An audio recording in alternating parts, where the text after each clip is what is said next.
Good afternoon class. मैं अजय सिंह। आधुनिक भारत के इतिहास की आज हम लोग तीसरी पीपीटी पे काम करेंगे। और मैक्सिमम देखा जाता है यदि हम लोग आए हुए क्वेश्चंस जो हैं एसएससी जीडी में जो भी आए हुए क्वेश्चंस है उस पे काम करते हैं। जैसा कि आप लोगों को बताया गया, यदि आप प्रीवियस सॉल्व करते हैं तो आपको बहुत हेल्प मिलती है। यहाँ तक कि आपको टॉपिक भी पढ़ाए गए हैं। आज हम लोग फिर से एक बार देखते हैं आधुनिक भारत के इतिहास के भाग 3 चलते हैं, और ये बहुत इम्पॉर्टेंट है। इसीलिए तो कहते हैं कि यदि आप लगातार कंटिन्यू मेहनत करते हैं तो चीज़ें बनती हैं।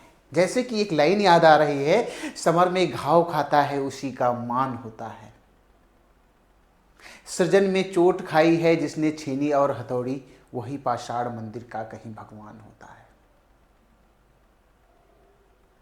ये आप समझ लीजिए।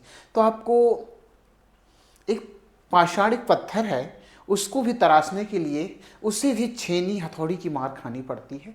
तो आपको भी ये सोचना है कि मेहनत करके आगे बढ़ना है तो मेहनत करनी पड़ेगी, और मेहनत थोड़ी नहीं बहुत करनी पड़ेगी।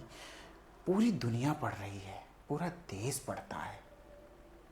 सुबह आप निकलते हैं सड़क पे, देखते हैं कितनी लाइन लगती है। शहर में इतना स्टूडेंट्स है कि ट्रैफिक जाम हो जाता है। क्या सब गवर्नमेंट जॉब पा जाते हैं? नहीं। जो आगे चलकर जिसका एक वे क्लियर होता है, जिसे कुछ करना होता है, वो जान लड़ा देता है, तभी आगे जा पाता है। चलिए हम लोग स्टार्ट करते हैं। और पहले क्वेश्चन के साथ हमारा जो आज का पहला क्वेश्चन होगा, आप लोगों को जैसा कि पता है कि बंगाल में किसकी बात करते हैं? बंगाल में सरकार की दोहरी प्रणाली किसके दिमाग की उपज थी? अब देखो, सीधे सवाल पूछा गया है, किसके दिमाग की उपज थी? बात करते हैं बंगाल में, किसकी बात करते हैं? बंगाल की बात करते हैं। ध्यान रखना,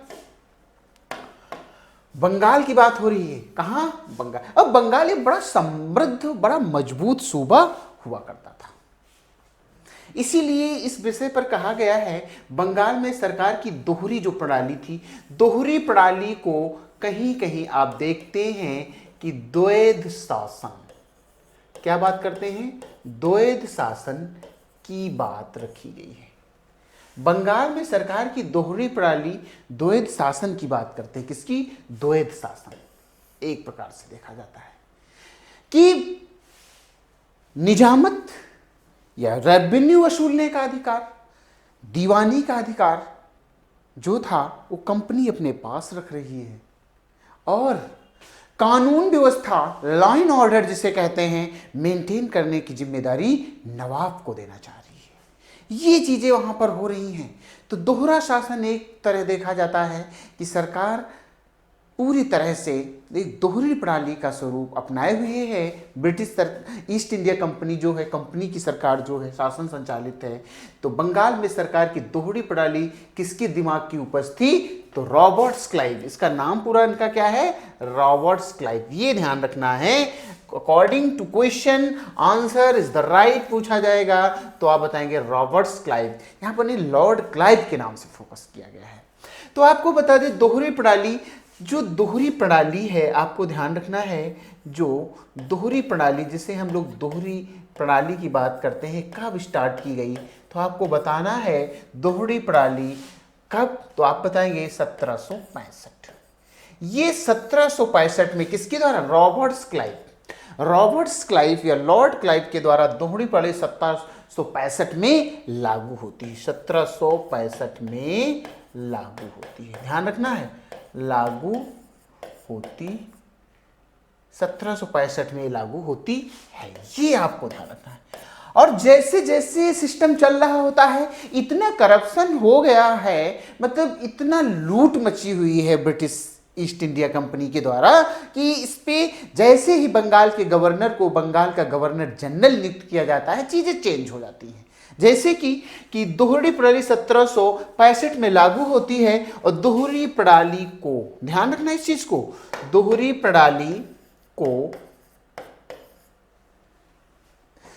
प्रणाली को 1772 में वॉरेन हेस्टिंग्स के द्वारा, किसके द्वारा? वॉरेन हेस्टिंग्स के द्वारा, वॉरेन हेस्टिंग्स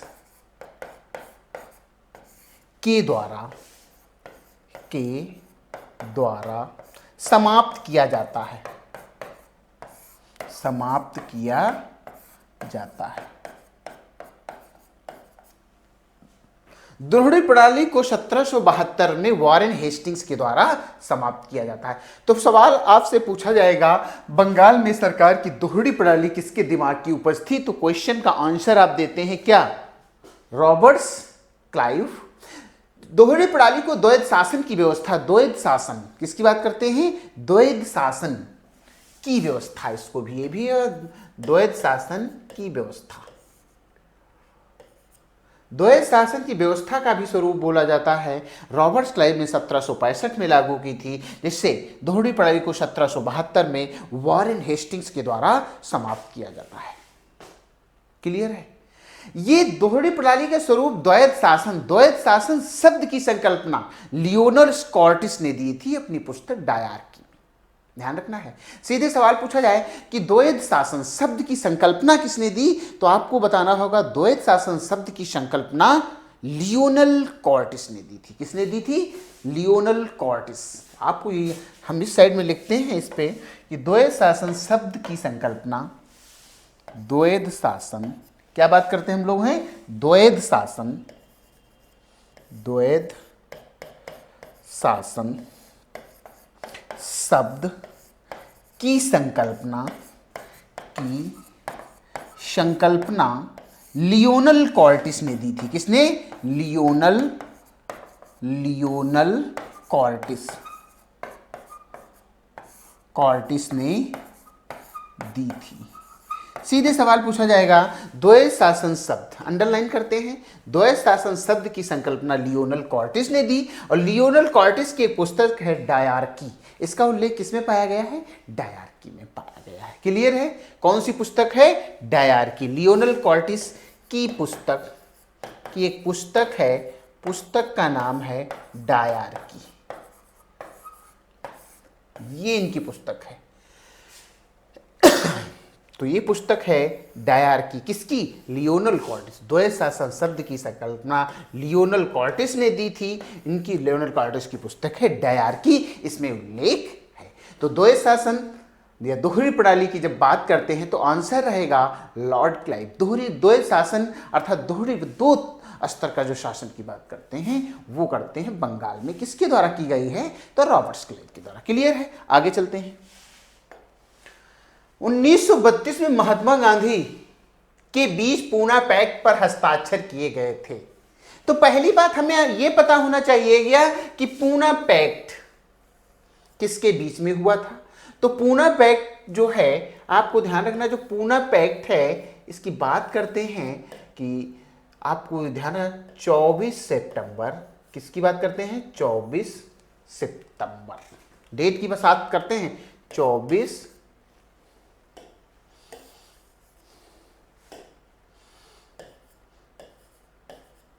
सितंबर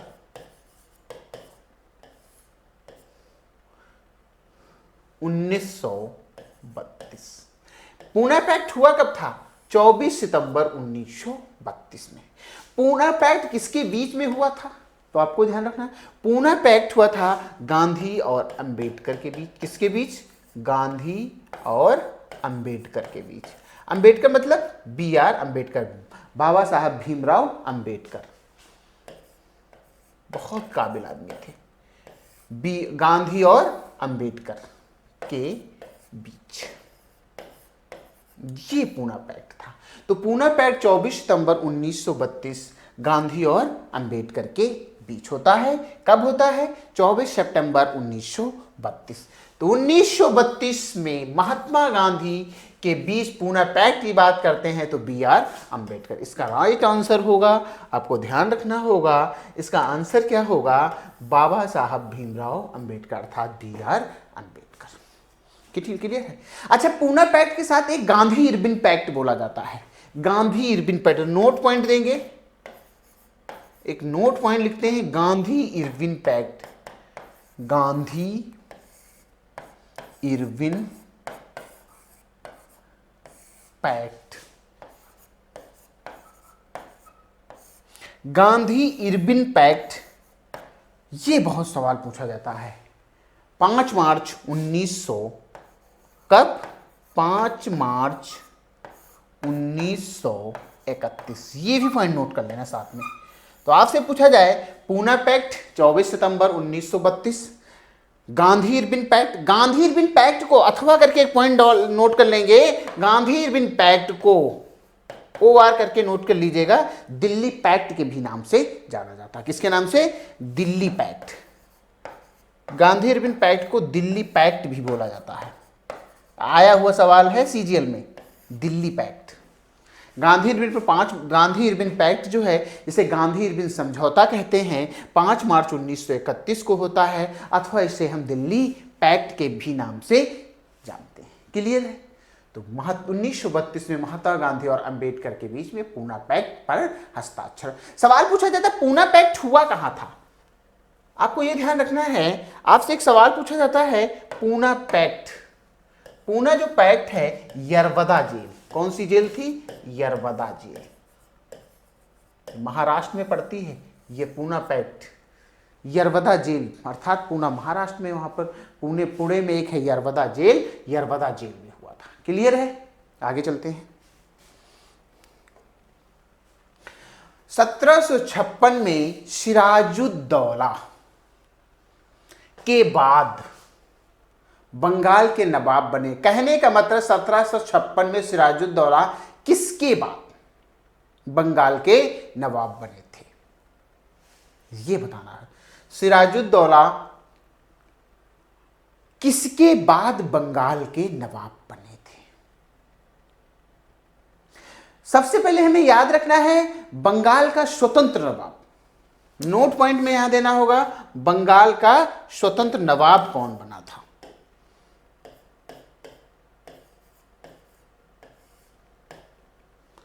बंगाल का प्रथम नवाब पूछा जाता है कि बंगाल का प्रथम स्वतंत्र पूर्ण नवाब, स्वतंत्र नवाब। स्वतंत्र मतलब किससे? मुगलिया सल्तनत से। तो नाम आता है मुर्शीद कुली खान। क्या नाम था? मुर्शीद कुली खान।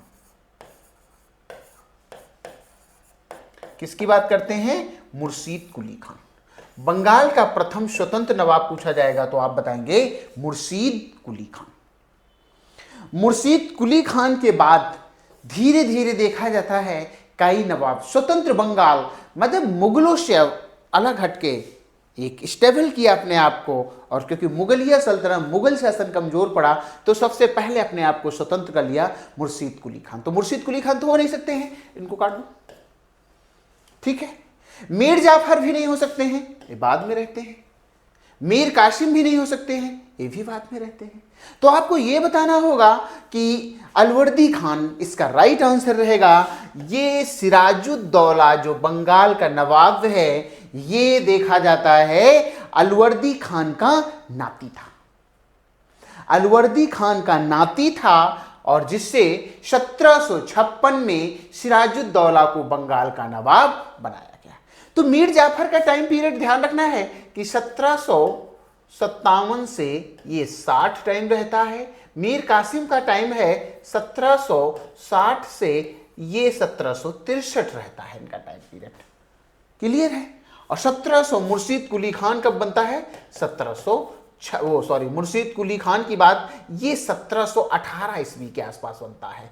और अलवर्दी खान की जब बात करते हैं ये सिराजुद्दौला से पहले थे।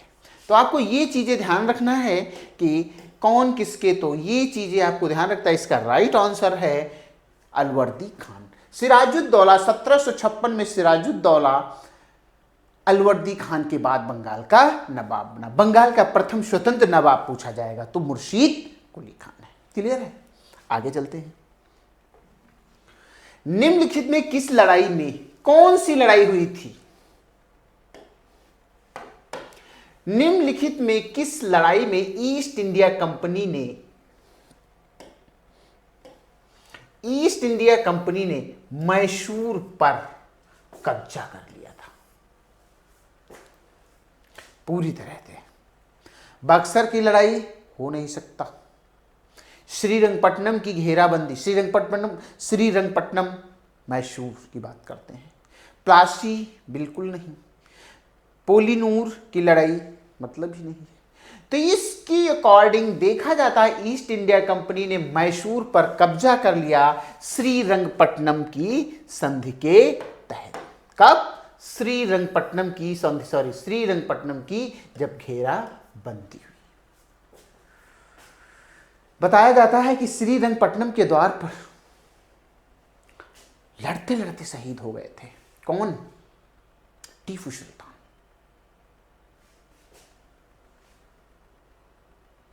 टीपू सुल्तान लड़ते लड़ते शहीद हो गए थे। उसके बाद में देखा जाता है कि आंग्ल मैसूर युद्ध की वो अंतिम लड़ाई होती है। देखा जाता है आंग्ल मैसूर युद्ध की अंतिम लड़ाई के बाद पूरी तरह से मैसूर में जो हैदर अली ने स्थापित किया था शासन मैसूर का, उसका शासन समाप्त होता है। और फिर देखा जाता कृष्णराज चिक्का नाम के एक नाबालिग को ईस्ट इंडिया कंपनी के द्वारा मैसूर का नवाब बनाया जाता है। क्लियर है? तो आपको बताना होगा कि बक्सर की लड़ाई कब होती है, तो आप बताएंगे 1764। प्लासी की लड़ाई कब होती है, आप बताएंगे 1757। ये 2 पॉइंट बहुत इंपॉर्टेंट हैं, 1764 और प्लासी। प्लासी वर्तमान में बंगाल में भागीरथी नदी के तट पर पड़ता है, बक्सर वर्तमान में ये बिहार में पड़ता है। क्लियर है? तो ये दोनों सवाल, बक्सर की लड़ाई 1764 में है, प्लासी की लड़ाई 1757 में है। क्लियर है? राष्ट्रीय नमक सत्याग्रह स्मारक कहां है? राष्ट्रीय नमक भैया नमक सत्याग्रह की शुरुआत गांधी ने, देखा जाए कि अहमदाबाद में स्थित साबरमती आश्रम,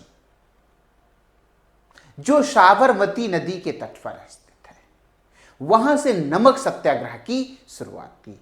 तो साबरमती आश्रम अहमदाबाद कहां है? गुजरात में। तो इसका आंसर सही होगा कौन सा? आपको ध्यान रखना है गुजरात। इसका क्या आंसर सही है? गुजरात आंसर सही है।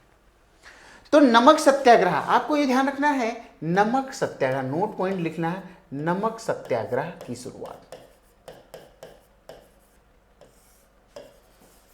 शुरुआत कब से होती है? तो आप बताएंगे नमक सत्याग्रह की जो शुरुआत है 1930, जिसे सविनय अवज्ञा आंदोलन के रूप में आगे जाना गया, जो एक बहुत बड़ा मूवमेंट था, एक बहुत बड़ा आंदोलन था जो गांधी के द्वारा शुरू किया गया। क्लियर है? भारत में ब्रिटिश शासन के दौरान निम्नलिखित में किसने रैयतवाड़ी, अंडरलाइन करिएगा, रैयतवाड़ी व्यवस्था की शुरुआत की? तो देखा था कैप्टन रीड और मुनरो, ऑप्शन है हाँ, कैप्टन रीड और मुनरो के द्वारा रैयतवाड़ी व्यवस्था की शुरुआत हुई। रैयतवाड़ी व्यवस्था की शुरुआत देखा जाता है कैप्टन रीड और मुनरो के द्वारा होती है। और ये रैयतवाड़ी जो व्यवस्था है, ध्यान रखना है, भारत के कुल 51% भूभाग पर लागू थी। 51% भूभाग पर लागू थी, ये ध्यान रखना है। कितने परसेंट? तो आपको बताना होगा 51% भूभाग पर लागू थी। भारत में ब्रिटिश शासन के दौरान निम्नलिखित में किसने रैयतवाड़ी व्यवस्था की शुरुआत की थी? तो भारत में कुल 51% भूभाग पर रैयतवाड़ी व्यवस्था लागू हुई थी। तो कैप्टन अलेक्जेंडर रीड के द्वारा यह व्यवस्था लागू हुई थी, जिसके द्वारा रैयत मतलब जनता होती है, रैयत सीधे देखा जाता है भूमि की मालिक होती थी, और रैयत ही देखा जाता है ईस्ट इंडिया कंपनी को भू राजस्व देती थी। क्लियर है? नेक्स्ट, कलकत्ता अर्थात कोलकाता में भारतीय संग्रहालय की स्थापना निम्नलिखित में किस वर्ष की गई थी? तो आपको ध्यान रखना है कि भारतीय संग्रहालय की स्थापना 1814 ये अंडरलाइन कर लिया, सीधे फैक्ट है। अब कलकत्ता में भारतीय 1814 में होता क्या है, आपको ध्यान रखना है कि 1814 के दौरान उसी समय आप देखते हैं पिंडारियों का दौर चल रहा होता है भारत में, ठीक है। और उसी में कलकत्ता में मतलब पिंडारियों का दौर भारत में उस समय बहुत फेमस ये एक दौर था, लेकिन कलकत्ता अपने आप में एक बहुत समृद्ध सूबा हुआ करता था, अर्थात प्रांत हुआ करता था। वहाँ पर ईस्ट इंडिया कंपनी ने अपना पूरी तरह से जलवा बनाए रखे थे, और इसीलिए देखा जाता है कलकत्ता संग्रहालय की स्थापना की। और संग्रहालय मतलब वो चीज़ें वहाँ पर दिखाई गई, खासकर से भारत की न चीज़ें होकर के अंग्रेजों अर्थात ईस्ट इंडिया कंपनी या ब्रिटिशर्स के द्वारा संग्रहालय में चीज़ों को दिखाया गया, किस प्रकार उनका एक व्यवस्थित रूप से राजनीतिक क्षेत्र में, सैन्य क्षेत्र में, आर्थिक क्षेत्र में, सांस्कृतिक क्षेत्र में और सामाजिक क्षेत्र में कैसे कैसे वहां पर व्यू बनाए गए जो लोगों को आकर्षित करते थे। क्लियर? आगे चलते हैं। निम्नलिखित में से किस संगठन ने 16 अगस्त 1946 को सीधी कार्यवाही दिवस के रूप में घोषित किया? आपको बता दें, सीधी कार्यवाही दिवस की बात करते हैं 16 अगस्त 1946 में सीधी कार्यवाही दिवस की बात करते हैं, एक नाम आता है मुस्लिम लीग के द्वारा।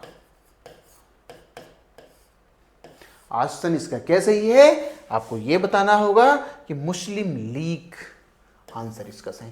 सीधी कार्यवाही दिवस 16 अगस्त 1946 ईस्ट इंडिया ब्रिटिश सरकार की कार्यशैली जो थी, भारत को स्वतंत्र करने की जो नींव रखी गई थी, उसके विरोध में मुस्लिम लीग के द्वारा सीधी कार्यवाही दिवस की घोषणा की, जिसके अग्रणी नेतृत्वकर्ता मोहम्मद अली जिन्ना के नेतृत्व में सीधी कार्यवाही दिवस मनाया गया। क्योंकि संविधान सभा की जो टीम गठित हुई थी, उस टीम से वो भी नाखुश हुए थे, और इसके साथ साथ जो फार्मूला स्वतंत्रता का बनाया गया उस पर भी वो मुस्लिम लीग अर्थात अल्पसंख्यक की बहुत पुरजोर उन्होंने वकालत की थी, और इसीलिए इन्होंने देखा जाता है कि 16 अगस्त 1946 को सीधी कार्यवाही दिवस बनाने की घोषणा की। नेक्स्ट आगे चलते हैं। महात्मा गांधी ने 12 मार्च 1930 को नमक आंदोलन की शुरुआत कहां से की थी? शांति निकेतन, चंपारण, सेवाग्राम, शांति। तो आपको पता होना चाहिए साबरमती आश्रम है, और साबरमती आश्रम कहाँ है? अहमदाबाद। साबरमती आश्रम अहमदाबाद। ये यूपीएससी 2011 में आया हुआ सवाल है। साबरमती आश्रम पूछा जाता है गुजरात के किस जिले में है? तो साबरमती आश्रम अहमदाबाद। कहाँ है? अहमदाबाद, गुजरात में। ये कहाँ पड़ेगा? गुजरात में। जो 12 मार्च से 6 अप्रैल नमक सत्याग्रह, जो 12 मार्च से 6 अप्रैल लगभग 24 दिन की यात्रा 241 मील पैदल चलकर गुजरात के नवसारी जिले में दांडी नामक स्थान पर पहुंचकर और एक मुट्ठी नमक लेकर ब्रिटिश सरकार के नियमों की अवज्ञा कर दी थी। इसीलिए इसे नमक सत्याग्रह के रूप में जाना। नमक पर टैक्सेस कर लिए जाते थे, जो मेरे देश में चीजें होती हैं उस पे कर लिए जाते थे। यह एक विडंबना थी भारतीयों की, जिससे देखा गया कि नाखुश थे। ना कोई फैक्ट्री लगाई, न नमक बनाया, कुछ नहीं, एक मुट्ठी नमक लिया और नियमों की अवज्ञा कर दी। तो आपको बताना होगा महात्मा गांधी ने 12 मार्च 1930 को नमक आंदोलन की शुरुआत कहां से की थी? तो साबरमती आश्रम अहमदाबाद, गुजरात में है। आपको बताना होगा। और चंपारण, सेवाग्राम, शांति निकेतन, ये सब चीज, चंपारण बिहार में है, शांति निकेतन वेस्ट बंगाल के अंतर्गत है। क्लियर है? आगे देखते हैं। 18वीं शताब्दी के भारतीय युद्धों के संदर्भ में पैदल सेना के सैनिकों द्वारा इस्तेमाल की जाने वाली जो बंदूक थी, आपको बताना है, जो बंदूक थी उसको क्या कहा जाता है? मैचलॉक सवार, पैदल और मशकट। मशकट आप देखे होंगे कि अभी भी पुलिस के पास अब तो नहीं है। आज के अगर जो आप एक दशक पीछे चले जाते हैं, पुलिस के पास वो बंदूक होती है जिसमें बैरल ओपन नहीं दिखती थी, ऊपर से लकड़ी का कवर हुआ करता था, उसको मस्कट बोलते थे। क्या बोलते थे? मस्कट बोलते थे। इसका आंसर क्या हम देंगे? मशकट देंगे। बोलो क्या देते हैं? मशकट। क्लियर है? नेक्स्ट, 8 अप्रैल 1929, बहुत बढ़िया क्वेश्चन। 8 अप्रैल 1929 भगत सिंह और बीके दत्त, किसकी बात करते हैं? भगत सिंह। 8 अप्रैल 1929 भगत सिंह और बीके दत्त, मतलब कहने का मतलब है भगत सिंह, बीके दत्त का पूरा नाम है बटुकेश्वर दत्त। क्या बात करते हैं? बटुकेश्वर दत्त। 8 अप्रैल 1929 को भगत सिंह और बटुकेश्वर दत्त ने बम की बात कर में बम फेंका था, जैसे कि उनके पत्रक ने बताया था गया था। घटना का उद्देश्य हत्या करना नहीं था, बल्कि बहरों को सुनाना था। Central executive assembly, central legislative assembly, state legislative, central legislative council. तो आपको बताना होगा इसमें सेंट्रल लेजिस्लेटिव असेंबली। क्या इसका राइट आंसर सही है? Central legislative assembly. केंद्रीय विधानमंडल में बम कांड की घटना को अंजाम दिया भगत सिंह और बटुकेश्वर दत्त, और यहीं पर सबसे पहली बार इंकलाब जिंदाबाद के नारे का उद्घोष किया। सीधे सवाल पूछा जाता है, इंकलाब जिंदाबाद का जो नारा है वो किसके द्वारा उल्लिखित किया गया या नोट किया गया, किसके द्वारा इजाद किया गया? तो आप बताएंगे मोहम्मद इकबाल। लेकिन सबसे पहले इस नारे का पूरी तरह से, इस नारे को सबसे पहले उद्घोष किसने किया, या इस नारे को सबसे पहले किसने लगाया?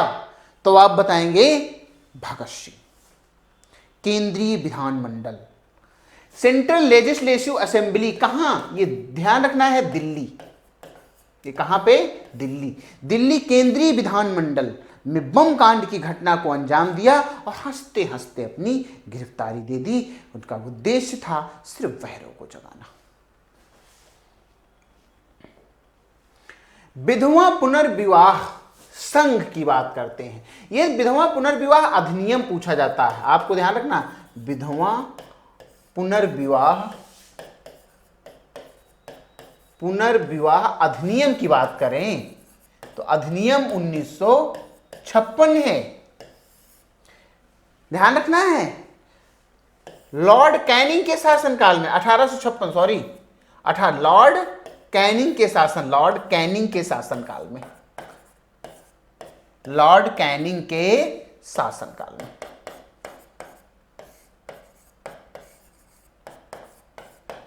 किसके शासनकाल में? लॉर्ड कैनिंग के शासनकाल। विधवा पुनर्विवाह संघ 1861 में संस्थापक की बात करते हैं तो आप किसको बताएंगे यहां पर? देवेंद्र नाथ टैगोर, महादेव गोविंद रानाडे, आत्माराम पांडुरंग, देवेंद्र नाथ टैगोर। ये सब बातें जो हैं आपको ध्यान रखना होगा कि इसके अंतर्गत किसकी बात की गई है? पुनर्विवाह संघ की बात की गई है।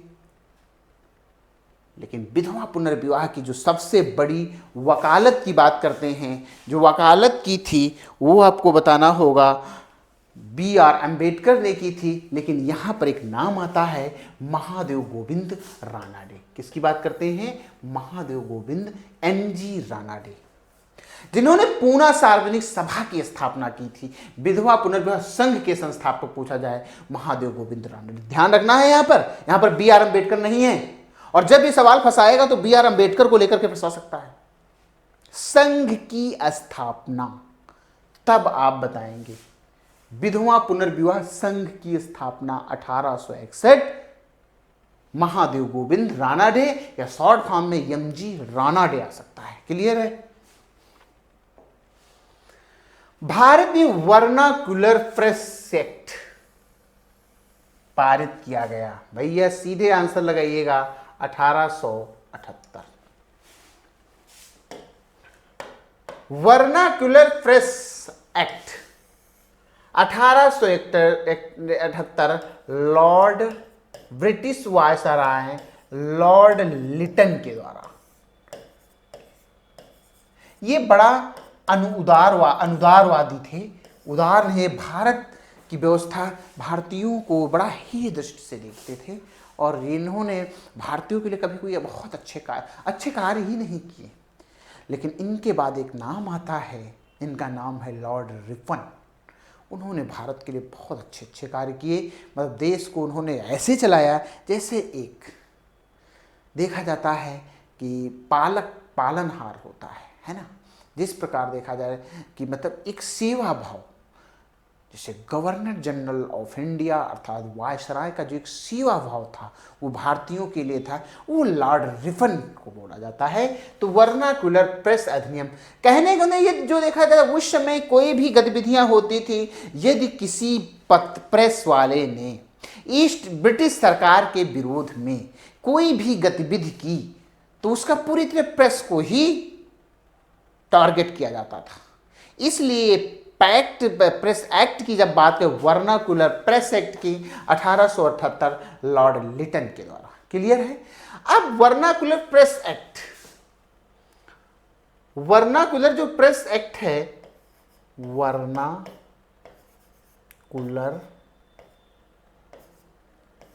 प्रेस एक्ट को रद्द किया। वर्नाकुलर प्रेस एक्ट को रद्द किया, ये नाम है लॉर्ड रिपन। लॉर्ड रिपन कब किया? 1882 में। ये दोनों सवाल, एक सवाल बनता है वर्नाकुलर प्रेस एक्ट किसने लागू किया, तो आप बताएंगे लॉर्ड लिटन ने। कब लागू किया? 1878 में। एक सवाल बनता है वर्नाकुलर प्रेस एक्ट को किसने रद्द किया या किसने इसे समाप्त किया? 1882 में लॉर्ड रिपन। स्थानीय स्वशासन के जनक लॉर्ड रिपन को, ध्यान एक पॉइंट और लिखना है, लॉर्ड रिपन को स्थानीय स्वशासन का जनक कहा जाता है।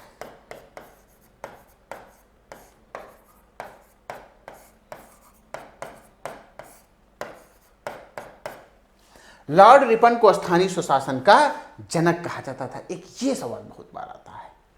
क्लियर है? आगे चलते हैं। The philosophy of the bomb, Bhagwati Charan Vohra. The philosophy of the bomb पुस्तक निम्नलिखित में किसने लिखी, तो आप बताएंगे भगवती चरण बोहरा। कौन है? द फिलॉसफी ऑफ बम। इसमें द फिलॉसफी ऑफ बम का मतलब है कि बम की बात नहीं, मतलब वो फिलॉसफी, मतलब वो दर्शन क्या था, मतलब सरकार की कार्यशैली एक प्रकार से वो बम की तरह कार्य करती थी, लोगों की व्यवस्था को ध्वस्त कर देती थी। तो बम मतलब एक दर्शन निकलता है। तो भगवती चरण बोहरा की पुस्तक है द फिलॉसफी ऑफ बम में ईस्ट इंडिया कंपनी के द्वारा ब्रिटिश सरकार की कार्यशैली जो थी, एक देखा जाए बम की तरह थी, जो पूरी तरह से तहस नहस करती हुई चली आ रही थी। इसी पुस्तक में देखा जाता है ब्रिटिश सरकार की कार्यशैली का वर्णन किया है, जिनका नाम है Bhagwati Charan Vohra, the philosophy of the bomb. Good, आगे चलते हैं। 1930 में, कब? 1930, अंडरलाइन करिएगा, महात्मा गांधी। कौन? महात्मा गांधी। किसके नेतृत्व में क्या हुआ? दांडी मार्च। किस ब्रिटिश नीति के खिलाफ एक महत्वपूर्ण विद्रोह था, तो आप बताएंगे इसका राइट आंसर आप देंगे।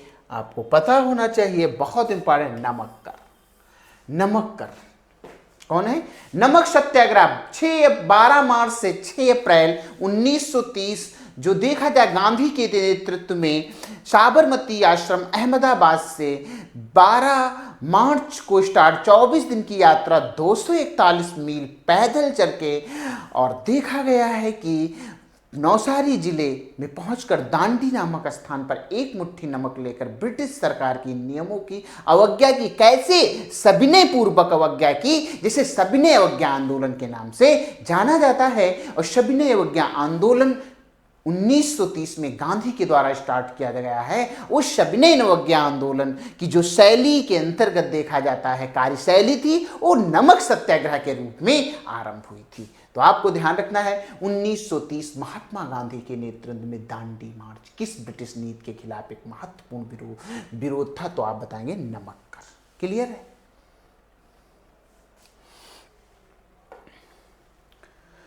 भारतीय मुसलमानों ने नेतृत्व में खिलाफत आंदोलन शुरू किया, जो अली बंधुओं के नाम से लोकप्रिय थे। तो आपको बताया भारतीय मुसलमानों के खिलाफत आंदोलन, अंडरलाइन करते हैं, खिलाफत आंदोलन अक्टूबर 1919। पहली बात इसको हमें पता होना चाहिए, कब हुआ? अक्टूबर 1919। खिलाफत आंदोलन का नेतृत्व पूछा जाए था मोहम्मद अली और शौकत अली। मोहम्मद अली और शौकत अली, ये दो नाम हैं। खिलाफत आंदोलन अक्टूबर 1919। खिलाफत आंदोलन का नेतृत्व मोहम्मद अली और शौकत अली। इसका आंसर आपको टिक करना है, तो आप टिक करिएगा ये सी ऑप्शन इसका सही है। अब खिलाफत आंदोलन था क्या?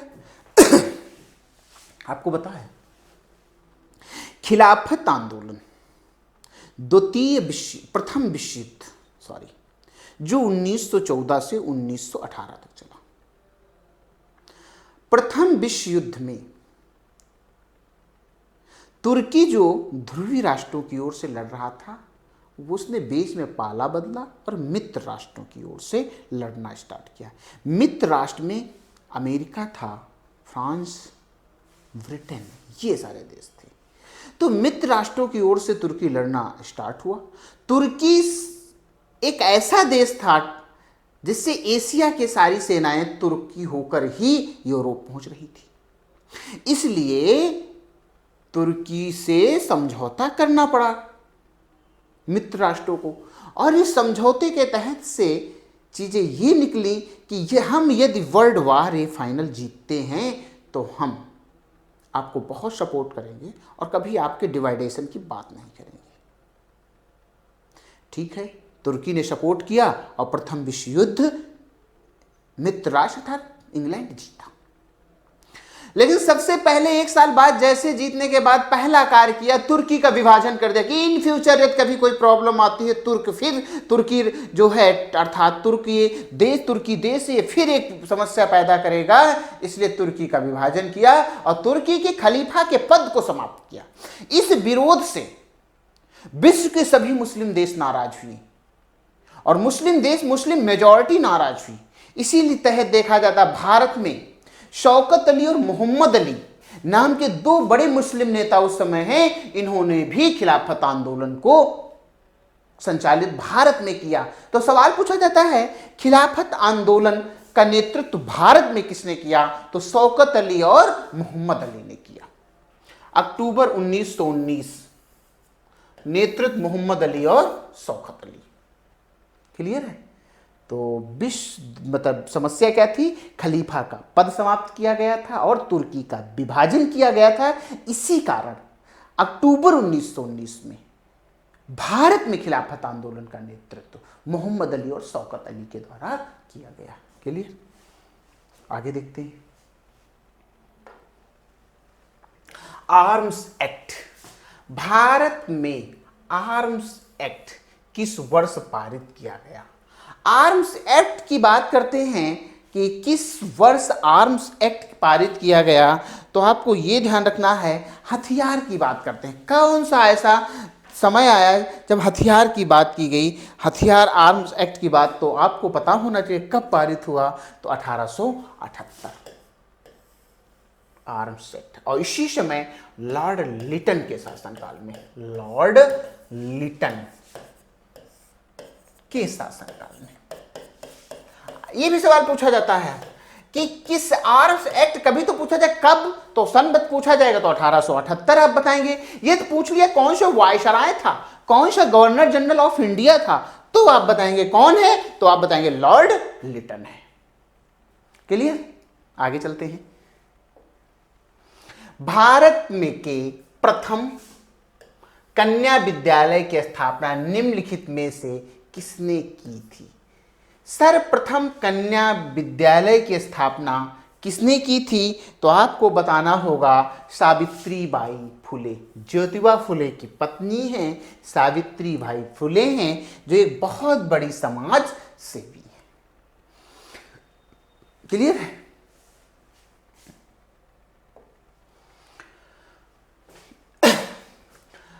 भारत में 1927 में नियुक्त साइमन कमीशन, पूछा जाता है कि साइमन कमीशन की नियुक्त कब हुई, तो देख लो भैया 1927 में। साइमन कमीशन की नियुक्त कब होती? 1927 में। निम्न किस कारण आलोचना हो? भारत 1927 में नियुक्त साइमन कमीशन की आलोचना निम्न किस कारण हुई थी? लेकिन सवाल पूछा जाएगा साइमन कमीशन की नियुक्ति तो 1927 में हुई, लेकिन ये भारत कब आया? तो 1928। ये कहां पहुंचा? बंबई। कितने लोग थे? 7 लोग, सभी के सभी अंग्रेज थे, इसलिए क्या कहा गया था? स्वायत्त कमीशन। और इसी का साइमन कमीशन यही जब देखा जाता है लाहौर पहुंचा, और लाहौर में देखा गया कि लाला लाजपत राय ने साइमन कमीशन का विरोध किया था। उसी में लाठीचार्ज के दौरान सितंबर 1928 में लाला जी की हत्या हो गई थी। क्लियर है? और जिसके बदले में HSRA नामक संगठन ने सॉन्डर्स हत्याकांड जैसी घटना को अंजाम दिया था। ये क्लियर चीजें करना है।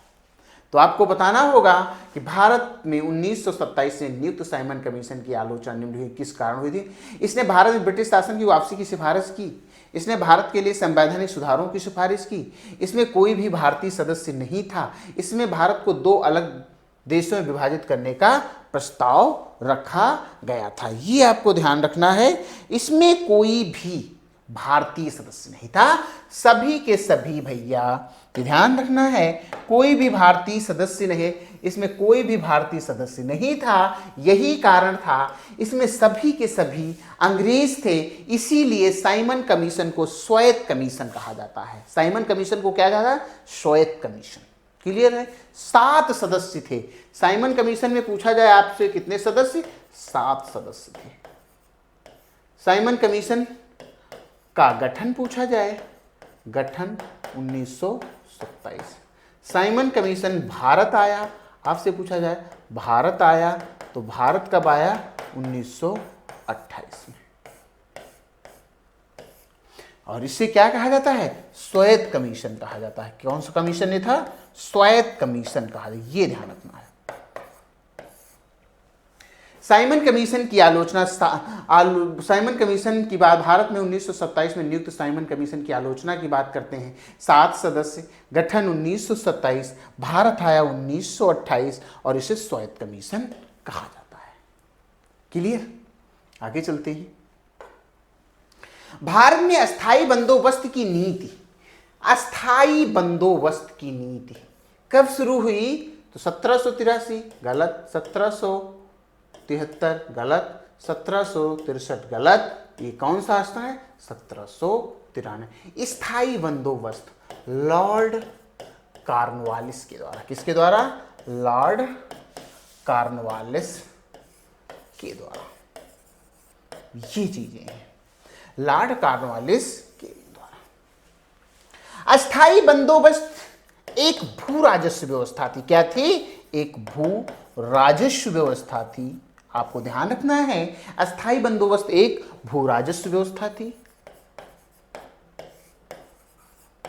ठीक है? स्थायी बंदोबस्त 19% भूभाग पर लागू थी। 19% भूभाग पर लागू थी।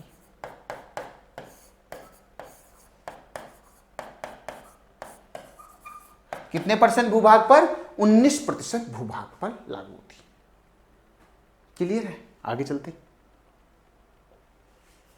निम्नलिखित में किस वर्ष गांधी इरविन समझौता हुआ था? 5 मार्च 1931।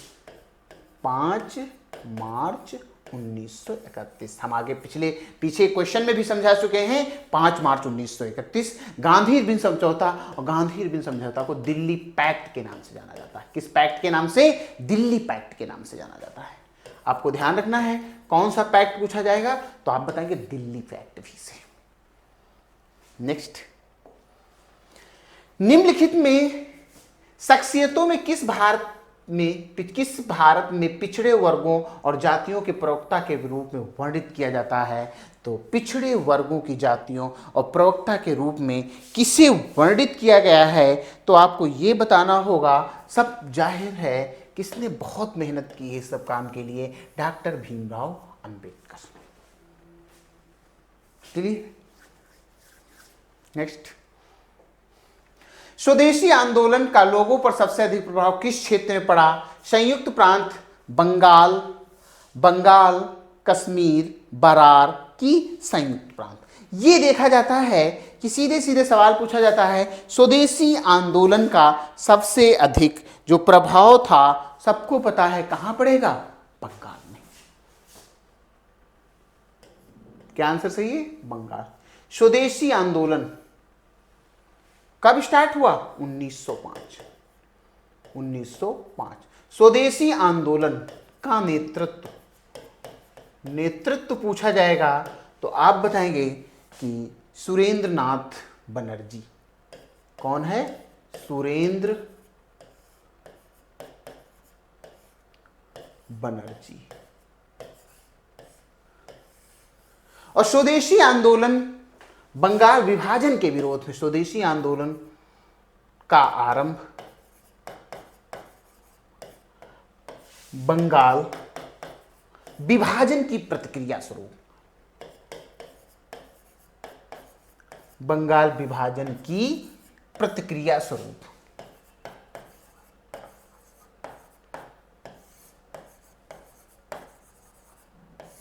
सीधे आपसे पूछा जाए स्वदेशी आंदोलन का लोगों पर सबसे अधिक प्रभाव किस क्षेत्र में पड़ा? बंगाल में। अब बात करते हैं स्वदेशी आंदोलन कब हुआ? 1905 में। स्वदेशी आंदोलन का नेतृत्व सुरेंद्र नाथ बनर्जी ने किया। स्वदेशी आंदोलन का आरंभ बंगाल विभाजन की प्रतिक्रिया स्वरूप। कि बंगाल विभाजन की प्रतिक्रिया के स्वरूप, ये बंगाल विभाजन उसके विरोध में स्वदेशी मतलब अपने देश की चीजों को प्रयोग करो, हम विदेशी वस्तुओं का बहिष्कार करते हैं, बस ये था स्वदेशी आंदोलन। नेक्स्ट, मध्य भारत में बस्तर, सीधे पड़ता है कि मध्य भारत में बात करते हैं कि बस्तर विद्रोह 1910। इसको मध्य भारत में बस्तर जो विद्रोह हुआ था वो कब हुआ था? 1910। जलियांवाला बाग हत्याकांड 1919 में हुआ। जलियांवाला बाग कहाँ स्थित है आप बताएंगे? पंजाब, मध्य प्रदेश, उत्तर प्रदेश, हरियाणा, अमृतसर, पंजाब। कौन सी जगह है? अमृतसर, पंजाब। क्लियर है? जलियांवाला बाग हत्याकांड 13 अप्रैल 1919। कब? 13 अप्रैल 1919। बैसाखी के दिन। कब था ये? बैसाखी के दिन। पूछा जाता है 13 अप्रैल 1919 बैसाखी के दिन अमृतसर पंजाब में जलियांवाला बाग नामक घटना हुई। इस घटना में गोलीकांड जैसी घटना को जो अंजाम दिया था जनरल ओ डायर के द्वारा। किसके द्वारा? जनरल ओ डायर के द्वारा ये घटना हुई। क्लियर है? जो देखा जाता है जिसके अंतर्गत हम लोगों ने वो सवाल किए। सवाल तो 25 किए, लेकिन देखा जाए हम लोग इसमें कम से कम 100 सवाल का डिस्कशन किए। कितने सवाल का? 100 क्वेश्चन का डिस्कशन किए। क्लियर है? चलते हैं।